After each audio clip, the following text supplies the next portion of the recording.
shadows, trying to hide something.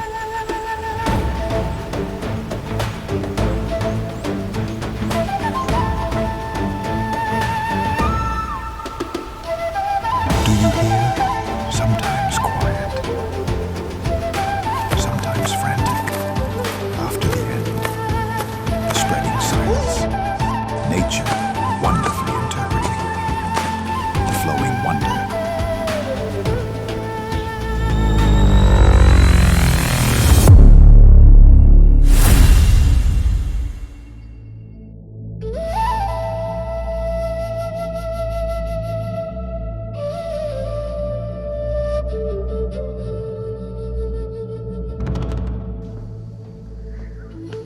ඉතින් කොහොමද හැමෝටම සුබ උදෑසන.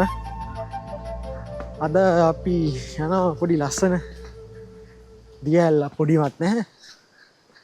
ලස්සන දියඇල්ලක් බලන්න. අද අපි ඉන්නේ නුවරඑළිය දිස්ත්‍රික්කේ.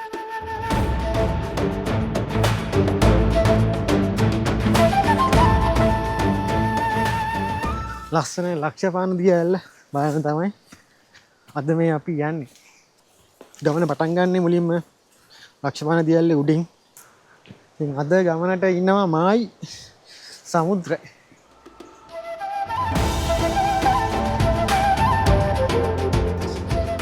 උඩ පාරේ ඉඳන් ගොඩක් දුර නැහැ. මං එන විදිය ගැන කියන්න. දැනට මීටර 500ක් වගේ 500ක්වත් නැහැ.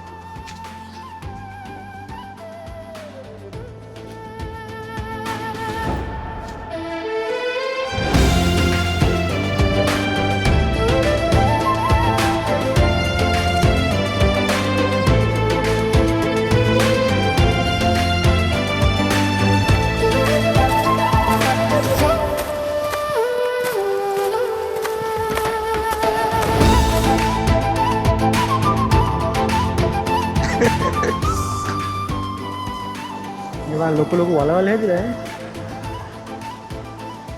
අපි උඩටම ආවා. මෙතනින් මාරෙන්න ඕනේ එහා පැත්තට.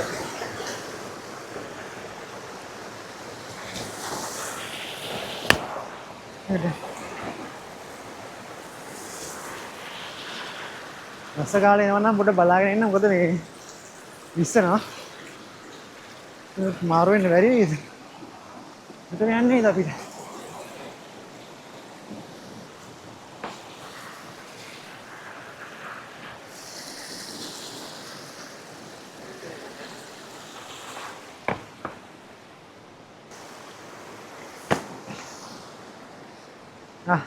ඉතින් දැන් අපි ඉන්නේ ලක්ෂපාන ජලාශය උඩ. ලක්ෂපාන දියඇල්ලේ උඩ. ලක්ෂපාන බලාගාරේ තියෙන්නේ අර ඉස්සරහා පල්ලෙහා. ඒක සාමාන්‍යයෙන් කිලෝමීටරයක් විතර මේ ලක්ෂපානේ වතුර අරන් යනවා පල්ලෙහාට ටර්බයින් කරකවන.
ඉර වැටිගෙන එනවා.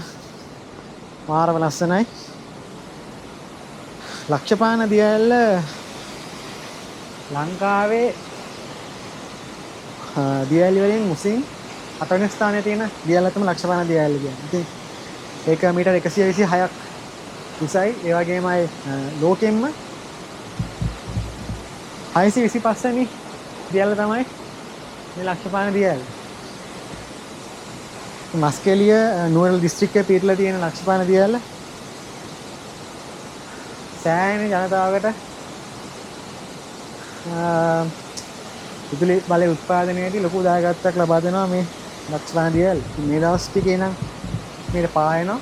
සාමාන්‍යයෙන් ජුනි වල ඉඳන් තමයි ලක්ෂපාන දියැලේ රෞද්‍රතම කාලය අපිට බලා ගන්න පුළුවන් ඉන්නේ. ඒ කාලේට මේ ලක්ෂපාන දියැල්ල සෑහෙන ලොකු ජල කඳකින් පිටිලා මේ පල්ලෙහාට ගලාගෙන යනවා. මස්කෙලියෝ ජලාශයෙන් තමයි පෝෂණය වෙන්නේ. ඒවනේ පල්ලෙහා.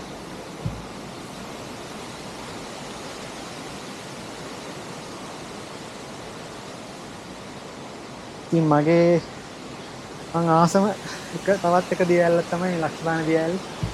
මොකද මේක පිහිටීමයි නියම ස්වභාව ධර්ම විසින් නිර්මාණය කරපු ඒවා. ඉතින් මේ නිර්මාණයන් එක බලා ගන්න ලැබෙන එකත් බොහොම සතුටුදායක කාරණයක්. ඒගොල්ලන්ට ආරාධනා කරනවා ඇවිල්ලා මේක නරඹන්න. මේ වෙහිකාවෙන් නම් මේ ගල් ලිස්සනවා. දැන් සමහර තැන්වල ලිස්සනවා. මේ දියසෙවල සක්‍රිය වෙනවා පොඩි වෙලාවකට වතුර ඩිච්ච ගන්න. ඒ හින්දා පරිස්සමින් එන්න එනකොට අපි ආවේ භවිස්සාවල පාරෙන් ඇවිල්ලා කළුගලින් හැරෙනවා.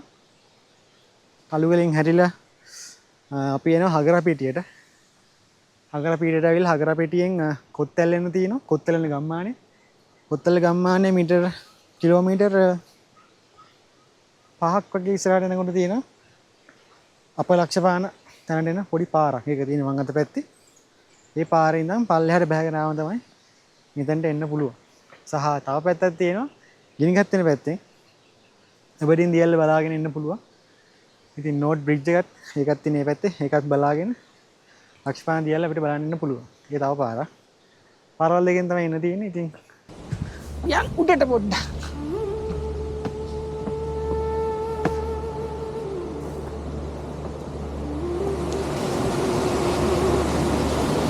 පූ ජලකටක් තමයි මේ වෙන මෙතනින් අතහැලෙන්නේ. ඉන්න අපි ඉන්නවා උඩ.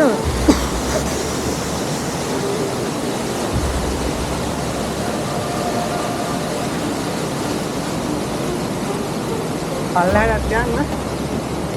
මොකද? මොකෝ? මොකද?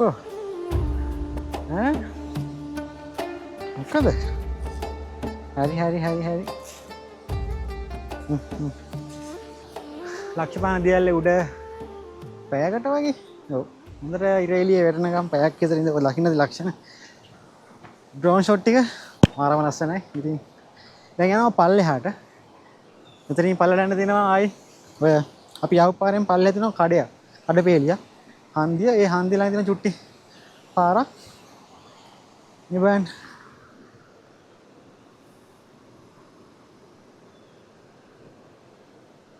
නාන්න කියාපු වල වේසම වගේ.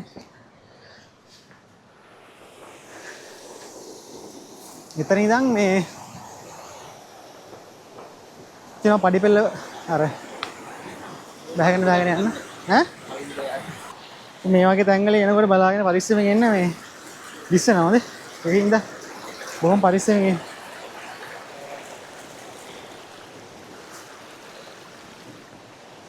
ඉතින් මේ තියෙන අපි ආපු පාර ඔය පාරේ පල්ලෙහාට තමයි යන්න ගියාම තමයි මේ ලක්ෂපාන දියැල්ල උඩට යන්න පුළුවන්. මෙතන තියෙනවා මේ මොකද තියෙන්නේ? ලක්ෂපාන ජයබිම වත්ත කියලා බෝඩ් එකක් ගාලා එතන ඉස්සරහ තමයි තියෙන්නේ. බයිසිකල් දැන් මෙතන. දැන් යනවා පල්ලෙහාට පොඩ්ඩක් දුර යනවා මීටර් 500ක දුර ගියාම තියෙන පොඩි හන්දියක්.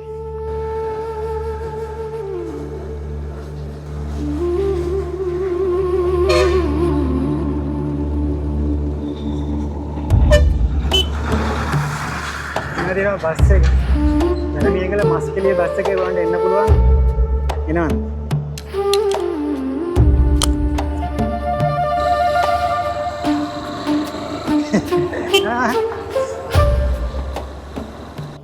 යා මේ පාරේ අපි ඊළඟට ආයේ මේ පාරේ කොහොම උඩට ගියා අපයිකට ලක්ෂපාන ගිහිල්ලා බලලා ආයි ආයි පල්ලෙහාට ඇවිල්ලා මෙන්න තමයි පාර මේ පාර දිගේ පල්ලෙහාට යන්න තියෙන්නේ පඩි වලින් හදපු පාරක් තියෙනවා දැන් වෙලාව 9 වෙලා අපි එන යා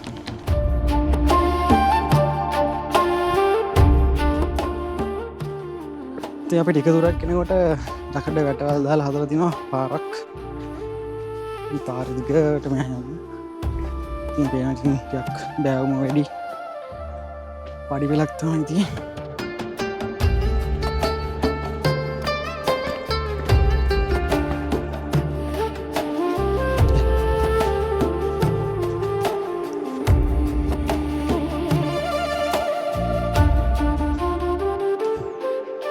තක් මැදින් තමයි මේ පාර ඇట్లా තියෙන්නේ.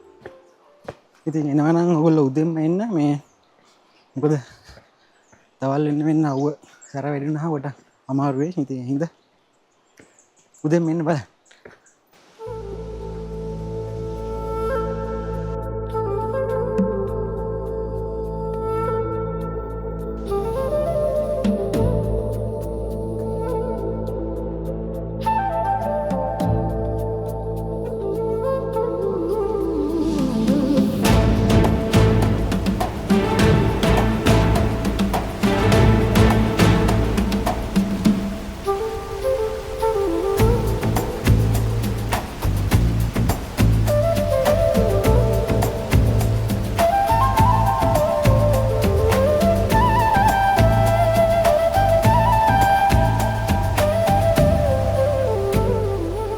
පොඩ්ඩ යනවා මේ ඊයල ළඟටම යන්න හිට බැලුවේ පාර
ඉතින් බොහොම පරිස්සමෙන් එන්න. මොකද මේවා ලිස්සනවා. වතුර තියෙන කාලේ මේ ගල වලින් පැන පැන එන්න ඕනේ. නැති කාලෙට හරි.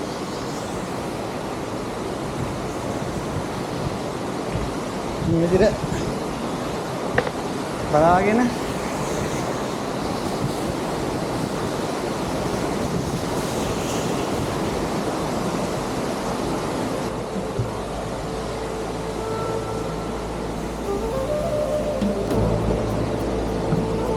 Guardi.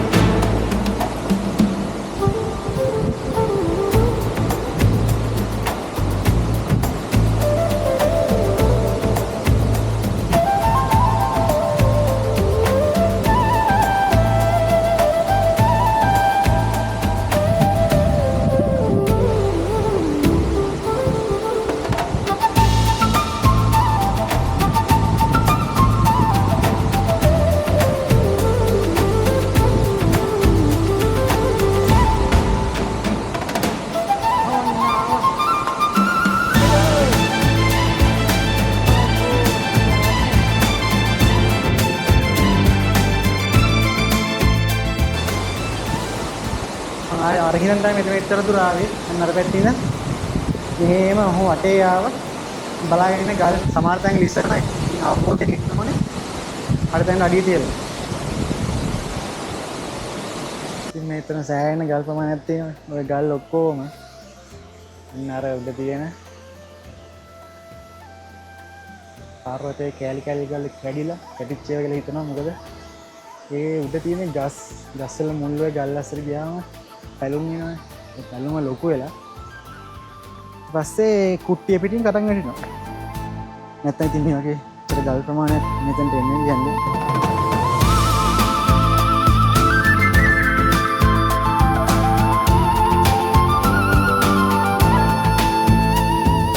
අද අපි ලක්ෂපාණයෙන් සමුගන්නේ හදන්නේ. ආ යනවා තව දියල්ලක් බලන්න. ඒක වීලොග් එකේ පස්සේ දාන්න. ඊට පස්සේ ඕන තරතන කරනවා ඉන්න. මේ අපේ රටේ සුන්දරත්වය විඳින්න. ඒක හැටි කරන්නේ නැතුව රකබලාගෙන ඉස්සරහ පරම්පරාවටත් බලන්න. ඒ විදිහම තියන ස්වභාවික විනාශයකින් හානි වෙන තාක්කල් මොකද අපිට සබාධර්ම නීති විඳින්න බෑ. සබාධර්මය තමයි ඔක්කොම නිර්මාණය කරන්නේ. සාය පවත්වාගෙන යන්නේ. අපිට තියෙන්නේ ඒවා ආරක්ෂා කරගෙන ජීවත් වෙන්න. මා ලස්සන ටික ඉතින් මතක් කරනවා. අද අපේ ගමන ලක්ෂපාණට ආවා. පාන්දරම යන්නේ ගමන ආවේ. මෙන්න මේ view එක බලන්න. පේනවා. ඉතින් මතක ඇතුව පොඩි දෙයක් කියන්න තියෙනවා. අන්ෆෝර්ගේට් ශ්‍රී ලංකා channel එක අපේ ඒක තියෙනවා Facebook එකේ සහ Instagram තියෙනවා TikTok තියෙනවා. ඒ හැම එකම හැමදාම අප්ඩේට් වෙනවා. ඉතින් මතක ඇතුව ඒක follow කරන්න. අන්ෆෝර්ගේට් ශ්‍රී ලංකා කියලා type කරන්න Facebook, Instagram, TikTok සහ YouTube. subscribe කරන්න කියලා මතක් කරන්න. comment ඔයගොල්ලන්ගේ අදහස් විදහස් යෝජන යාළුවන්ට share කරන්න. එන්න මේවා විඳින්න මේ මගේ රට ඔබේ රට අපේ රට.